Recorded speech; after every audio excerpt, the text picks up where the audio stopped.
Welcome back ناظرین. بات ہو رہی تھی قربانی کے درس کی، اور وہ کربلا سے بڑا درس آپ کو نہیں ملتا. قربانی ہوتی کیا ہے، میں علامہ صاحب سے پوچھتا ہوں. اور جب قربانی دینے کے لیے اللہ کے حضور انسان فیصلہ کر لے تو وہ امام حسین جیسا جو فیصلہ ہے وہی دین کو سربلندی کی طرف لے کے جاتا ہے. جی قبلہ. اسلام میں قربانی کا تصور حضرت ابراہیم علیہ السلام کی قربانی سے یا اس سے پہلے بھی ہے، لیکن زیادہ نمایاں کھل کے حضرت اسماعیل علیہ السلام اور حضرت ابراہیم علیہ السلام کی قربانی سے شروع ہوا. یعنی ہم عشرۂ اسماعیل و ابراہیم منا چکے ہیں، اور اس وقت ہم عشرۂ وفادین ذبین عظیم جو ہے وہ منا رہے ہیں.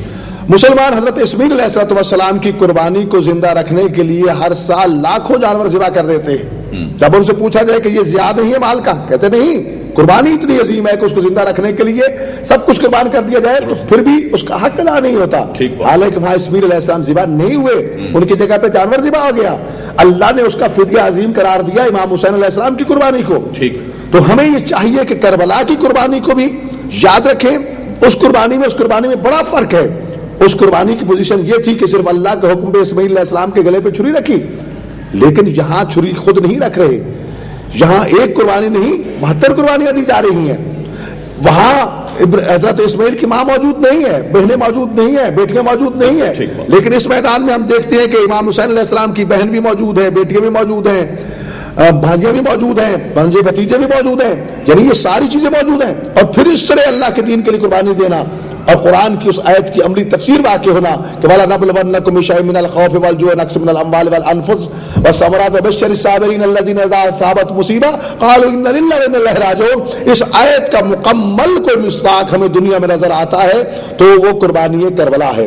کربلا کی قربانی کی یہ عظمت تھی کہ شب عاشور ماؤں نے اپنے اپنے بیٹوں کو اس طرح تیار کیا کہ جب صبح عاشور ہوئی تو ہر ایک کی یہ خواہش تھی کہ پہلے میرا بیٹا قربانی دے، تاکہ دین مبین اسلام کو اپنے مقدس خون سے اس طرح اس کی آبیاری کرے کہ پھر دنیا کے کوئی یزید اسلام کو نقصان نہ پہنچا سکے. اور شہید کا تو مقام ہی یہی ہے کہ شہید، ہم بھی گواہی دیتے ہیں اشہد ان لا الہ الا اللہ وحدہ لا شریک لہ واشہد ان محمدا عبدہ ورسولہ واشہد ان علی ولی اللہ، گواہی دیتے ہیں. لیکن یہ گواہی صرف زبان کی نوک سے ہے.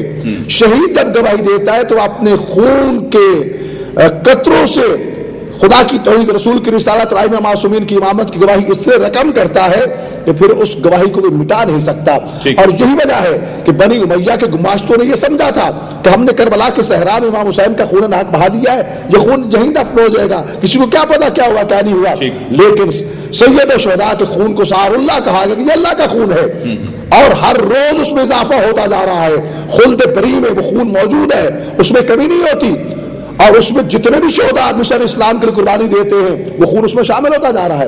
اور یہ خون ہے کہ جس نے دنیا اسلام کو بتا دیا کہ آج اگر اسلام باقی ہے تو شہداء کربلا کے خون اور ان کی قربانی کا نتیجہ ہے. اور یہی وجہ ہے اس قربانی کی قربانی اس لیے بھی ہم کہتے ہیں کہ امام حسین علیہ السلام جب 10 محرم کو اپنے جوان کڑیل بیٹے حضرت علی اکبر علیہ السلام کو میدان میں بھیج رہے ہیں تو پھر یہی لفظ کہہ رہے ہیں کہ میرے اللہ گواہ رہنا، اس وقت میں اپنے دین کے لیے، تیرے دین کے لیے اپنے اس ہم شکل پیغمبر بیٹے علی اکبر کو بھیج رہا ہوں جو شکل میں، صورت میں، سیرت میں میرے نانا محمد کا بالکل شریک تھا. جب ان کی زیارت کا شوق پیدا ہوتا اسے دیکھ کے میں اپنے شوق کی زیارت پورا کر لیا کرتا. تو یہ کہہ کے روانہ کرتے ہیں. اور جناب زینب سلام اللہ علیہ 11 محرم کو جب مقتل سے بے پناہ اونٹ پر رسیوں میں بندے ہوئے ہاتھوں کے ساتھ گزرتی ہے تو وہی ہاتھ اٹھا کے دعا کرتی ہے اللہم تقبل منی ھذا القربان القلیل، اے میرے اللہ میری اپنے دین کی بقا کے لیے اس معمولی سی قربانی کو قبول فرما لے. تو گویا کہ یہ قربانی حسین اور قربانی کربلا ہے کہ جس کا نتیجہ کہ آج قربانی اسماعیل بھی زندہ ہے، آج دنیا کے شہیدوں کے نام زندہ ہے، اور اسلام باقی ہے تو کربلا کی قربانی کی وجہ سے ہی زندہ ہے. اور یہ قربانی کائنات کی بے مثال اور عظیم قربانی. اچھا علامہ صاحب، یہ اتنا آپ نے پرسوز میں کہوں گا انداز میں اور اپنی لوگوں کے لیے ناظرین یہ ایک اہم جو سلسلہ میں سمجھتا ہوں یہ مجالس عزا کا، جس طرح سے روزانہ یہ درس کربلا ہوتا ہے اور اس میں جو آپ کے سامنے باتیں آتی ہیں، جس طرح سے آپ دیکھیں سب کا کردار ہے. آپ دیکھیں 6 ماہ کے بچے سے لے کے آپ دیکھیں وہاں کچھ سال سنے بچپن جو ہوتا ہے، کچھ سال کی ایک بچی بھی ہے جس کے 4 سال کی بچی، اس کے واقعات آپ کے سامنے آئیں گے ابھی میں جب بات کروں گا. اس کے بعد آپ دیکھ لیں کہ ہر ایج، ہر عمر کی قربانی موجود ہے اور ان قربانیوں میں سے اس طرح قربانی ہے کہ کوئی اس طرح نہیں گیا کہ جب کوئی کسی کو قربان کرنے کے لیے لے جایا گیا تو خدا نخواستہ کوئی اس طرح کی زبردستی کی گئی یا کس طرح سے کیا گیا. جوک در جوک شوق سے جو ہے اسلام پہ قربانی. اور جب 9 محرم تھی تو اس وقت پوری رات جو گزری وہ ہر جو اپنی قربانی، ہر خیمے میں اپنی قربانی تیار کی جا رہی تھی. خواتین جو تھی وہ اپنے بچوں کو وہاں پہ سمجھا رہی تھی کہ کس نے کس طرح سے قربان ہونا ہے اور سب سے پہلی قربانی کی خواہش تھی. یہ میں پوچھوں گا کیا آج بھی یہ جذبہ اگر زندہ ہو جائے تو اگر ہم میں یہ جذبہ زندہ ہو جائے تو میں سمجھتا ہوں کہ آج آپ دیکھ لیں ان ممالک میں نام لے سکتا ہوں لیکن چونکہ واقعہ کربلا کی بات ہو رہی ہے تو میں کوشش کروں گا کہ اس میں یہ بھی بتاؤں کہ کچھ ممالک ایسے ہیں جنہوں نے اس صہیونی طاقتوں کے اغیار کے آگے جو ہے وہ کھڑے ہونے کی کوشش کی ہے اور وہ اپنے پاؤں پہ کھڑے ہیں اور ان کو کوئی وہ ان کے ملک میں سازش نہیں کر پا رہے وہ لوگ، اور اسی طرح سے وہ ان کے سامنے کھڑے ہیں، شہادت کے جذبے سے سرشار ہیں. اور میں سمجھتا ہوں امریکہ جیسے ملک کو انہوں نے جو ہے وہ روک کے رکھا ہوا ہے، سبق دے کے رکھا ہوا ہے، اور جس طرح سے امریکہ آنکھیں دکھاتا ہے تو اس سے آگے بڑھ کے وہ کہتے ہیں کہ ہم شہادت کے لیے تیار ہیں، آؤ ہماری طرف، ہم بھی ویسا ہی کریں گے جیسا تم کرو گے، حملے کا جواب حملے سے دیا جائے گا.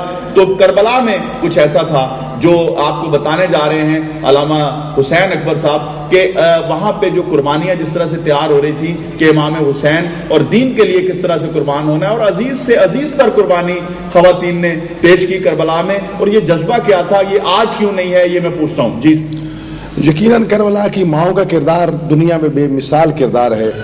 ہر ماں کی کوشش ہوتی ہے کہ اپنے بیٹے کو جس طرح موت سے بچا سکے بچائے، لیکن کربلا کی ماں اپنے نانا کے دین کی بقا کے لیے ساری رات اپنے بیٹوں کو قربانی کے لیے تیار کرتے رہے، اور راتوں رات ان کو یہ اجازت دے دی کہ کل صبح تمہیں اتنا وقت بھی نہ ضائع کرنا پڑے کہ ہم سے آ کے اجازت مانگو. یہ جذبے پیدا کرنا کربلا کی ماؤں کا تھا. حضرت زینب سلام اللہ علیہا اپنے دونوں شہزادوں کو اور محمد کو لے کے بیٹھی ہیں اور انہیں خیبر اور خندق کے واقعہ سنا رہی ہیں اور اس سے ان کے حوصلے بلند کر رہی ہیں کہ دیکھو میرے بیٹو، تم جعفر طیار کے پوتے ہو، حیدر کرار کے نواسے ہو. کل میدان جنگ میں اس طرح جانا ہے کہ تمہیں یہ نہ بتانا پڑے کہ ہم جعفر طیار کے پوتے ہیں، حیدر کرار کے ہم نواسے نہیں. اس طرح جہاد کرنا ہے کہ دشمن خود پکار اٹھے. اور یہی وجہ ہے کہ یہ تو وہ ماں تھی کہ باقی شہیدوں کے لاشیں تو خیمے میں آئے تھے، جناب زینب نے بھائی سے کہا تھا کہ میرے بیٹوں کے لاشیں بھی اٹھا کے نہیں لانا، میں نے تجھ پہ اور تیرے دین پہ، نانا کے دین پہ نثار کر دی ہیں. یقیناً کربلا کی ماں کا کردار جو ہے آج ہماری خواتین کے لیے مشعل راہ ہے. اور قربانی کی کیفیتیں تھی جیسے کہ آپ نے دیکھا کہ کربلا میں جوان علی اکبر بھی قربانی دے رہے ہیں، 13 سال کے جناب قاسم بھی، اور قاسم جب شہید ہوتے ہیں تو لاش ٹکڑے ٹکڑے ہو جاتی ہے، امام حسین علیہ السلام گٹھلی باندھ کے لاتے ہیں. ماں کا حق ہے بیان کرنا، لیکن شکوہ نہیں کیا. میں بڑے چیلنج کے ساتھ یہ کہنا چاہتا ہوں، پوری تاریخ کربلا کو اٹھا کے دیکھ لیجئے، کربلا سے لے کر شام تک کربلا کے کسی مسافر نے، کسی شہید نے، کسی شہید کے ماں نے، کسی کی بہن نے، کسی کی بیٹی نے یہ شکوہ نہیں کیا کاش ہم کربلا میں نہ تو نہ مارے جاتے ہیں جی، بلکہ یہ ضرور کہا کہ اگر دین مبین اسلام کے لیے اس سے اور بھی زیادہ تکلیفیں اٹھانا پڑے ہم اٹھانے کے لیے تیار ہیں. یقیناً کربلا کی ساری قربانی ایک سے ایک بڑھ کر قربانی ہے، لیکن جناب علی اصغر علیہ السلام کی قربانی 6 ماہ کا بچہ. لیکن شمسی صاحب میں عرض کیا کرتا ہوں، رباب کے چاند نے جو کربلا میں کردار ادا کیا ہے، 6 ماہ کے بچے نے کربلا میں وہ کردار ادا کیا، وہ کارنامہ انجام دیا جو لوگ صدیوں میں ادا نہیں کر سکتے. درست، بالکل درست بات. صدیوں میں علی اصغر علیہ السلام کا اپنے بابا کے ہاتھوں پہ قتل ہونا اور اپنے اجازت فرزند امام ہونے کی حیثیت سے یزیدیوں سے پانی طلب کرنا، ان کی بربریت اور ان کے ظلم و جور کو قیامت تک کے لیے بے نقاب کر دیا. ٹھیک. اور پھر آپ کے لاشوں کو پامال کیا جانا، علی اصغر کے سر اقدس نیزوں میں بلند کر کے شام و کوفہ کے بازاروں میں پھرایا جانا، جو بھی لاشیں اور سر دیکھتا دیکھتا علی اصغر کے سر کے نیچے آتا تو یہ کہنے پر مجبور ہو جاتا نہیں یہ تو ظلم ہوا ہے، یہ تو باغی نہیں ہے. پر 6 ماہ کا بچہ بغاوت کر سکتا ہے، اور اگر 6 ماہ کا بچہ بھی بغاوت کر سکتا ہے تو پھر یہ بچہ کتنا عظیم ہوگا کہ جو یزیدیہ سے ٹکرا رہا ہے. لہذا یہ بچہ ہی حقیقت میں فاتح ہے. تو کربلا کے ایک شہید کی قربانی اپنی جگہ پر بے مثال ہے. اور جیسا کہ آپ نے فرمایا کربلا کی ماؤں نے بڑی قربانیاں دی ہیں، خواتین نے جا کے میدان میں. اور میں کہتا ہوں کہ شام غریبہ کو رسول زادیوں نے چادروں کی قربانیاں دے کر قیامت تک کے لیے ہماری ماں بہنوں اور بیٹیوں کی چادروں کو محفوظ کر لیا. آج اگر ہم کسی خاتون کے سر پہ چادر دیکھیں تو میں یہ عرض کروں گا کہ کربلا کا رخ کر کے اور شام کا رخ کر کے جہاں حسین کا شکریہ ادا کرو وہاں جناب زینب سلام اللہ کا شکریہ ادا کرو. یہ زینب بنت علی کے خطبات تھے کہ جس نے حسین ابن علی کی قربانی کو کربلا کے ریگزاروں میں دفن نہیں ہونے دیا، بلکہ اپنے خطبات کے ذریعے یزیدی بدماشوں کے سامنے آتشی خطبے دے کر اس شیر دل خاتون نے جو بطلہ کربلا کہلاتی ہے، جن کے بارے میں یہ سلام کیا جاتا ہے السلام علیک یا صبر الجبل، اے صبر کی پہاڑ بی آپ پہ ہمارا سلام ہو. مردوں کا اس میدان میں میں سمجھتا ہوں ثابت قدم رہنا شاید کوئی بڑی بات نہ ہو. ایک خاتون ہو کے، خاتون بھی وہ جو بنت علی و بنت زہرا ہے، خاتون بھی وہ کہ جو رات کی تاریکی میں نانا کی قبر پہ جاتی تھی، اس کا یزیدی گماشتوں کا مقابلہ کرنا اور پھر یہ مقام ملنا کہ ترجمان امامت بن کے اور محافظہ امامت بن کے کربلا سے شام تک اور شام سے کوفہ تک اور کوفہ سے مدینہ تک سید سجاد کی حفاظت کرنا اور مشن کی حفاظت کرنا اور بچوں کو حوصلہ دے کے بی بی کو حوصلہ دے کے چلنا، یہ جذبات تھے. یہ جناب زینب سلام اللہ کا کردار تھا. ہماری خواتین کو آج کردار زینبی کو ادا کرنے کی ضرورت ہے، نوجوانوں کو کردار علی اکبر کو اپنانے کی ضرورت ہے، اور ہمارے بچوں کو جناب قاسم سے ولولہ لینا ہوگا اور بزرگوں کو حبیب مظاہر اور ان کا جذبہ جو ہے وہ لے کر آگے بڑھنا ہوگا. تب جا کر ہم آج کے یزیدوں سے ٹکرا سکیں گے. اس وقت فلسطین کے کربلا میں وہاں پہ کیا کچھ ہو رہا ہے، اس کا واحد حل یہی ہے کہ ہم کربلا لے کے چلیں. آپ نے اشارہ کیا امام خمینی رحمۃ اللہ علیہ نے یہ فرمایا تھا اگر امام حسین علیہ السلام کی قربانی کربلا اور آزاداری نہ ہوتی تو 1000 سال تک یہ انقلاب کامیاب نہ ہوتا. آج کربلا کا انقلاب کامیاب ہوا ہے، عراق کا تو وہ بھی کربلا کی وجہ سے کامیاب ہوا ہے. آج بحرین کو کربلا بنایا جا رہا ہے. بحرین کے وہ لوگ تھے جو کربلا امام حسین کی مدد کے لیے دیر سے پہنچے. قبر حسین پہ سب سے پہلے جو تلواروں کا ماتم کیا تھا وہ یہ بحرین کے مومنین تھے. آج ان کا قتل عام کیا جا رہا ہے انہی کی وہاں پر. آج شام میں یہ کہا جا رہا ہے کہ زینب بنت علی کے مزار کو شہید کر دیا جائے اس لیے کہ یہی بی بی تھی جس نے حسین کو زندہ رکھا ہے. ان کی بھول ہے. اگر بنت علی کے روضہ کو ذرا بھی کچھ ہو گیا تو پوری دنیا میں یزیدیت کی اینٹ سے اینٹ بچ جائے گی. زینب آج بھی زندہ ہے، قیامت تک زندہ رہے گی.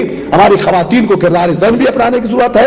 نوجوانوں کو آگے بڑھنا ہوگا، بزرگوں کو آگے بڑھنا ہوگا اور وقت کے یزیدوں سے ٹکرانا ہوگا. تب جا کر ہم حالات کو سدھار سکیں گے، وگرنہ اس سے بدتر حالات کا ہمیں سامنا کرنا پڑے گا. یقیناً بات درست ہے. میں سمجھتا ہوں ناظرین ابھی چونکہ ایک چھوٹا سا میں بریک لوں گا، بریک کے بعد جب آئیں گے تو مزید ان واقعات پہ روشنی ڈالنے کے لیے کہیں گے علامہ صاحب سے، ان سے ریکویسٹ کریں گے کہ مزید جو ہے جس طرح سے خطبات زینبیہ اگر آپ کی نظر سے گزرے ہوں تو میں ان پہ بھی چاہوں گا کہ وہ روشنی ڈالیں کہ جس طرح اس خون کو چھپانے کی کوشش کی گئی، جس طرح سے علامہ صاحب نے پروگرام کے شروع میں فرمایا کہ وہ سمجھتے تھے، یزیدی ٹولہ سمجھتا تھا شاید یہ واقعہ کربلا چھپ سکتا ہے، لیکن شاید ان کو اندازہ نہیں تھا کہ بی بی زینب سلام اللہ علیہ کے جو خطبات ہیں، جس طرح سے انہوں نے واقعہ کربلا کو زندہ رکھا، جس طرح سے انہوں نے اپنے بھائی کے خون پہ پردہ نہیں پڑنے دیا، جس طرح سے انہوں نے اس واقعہ کربلا کو اجاگر کیا، اس کی مثال نہیں ملتی.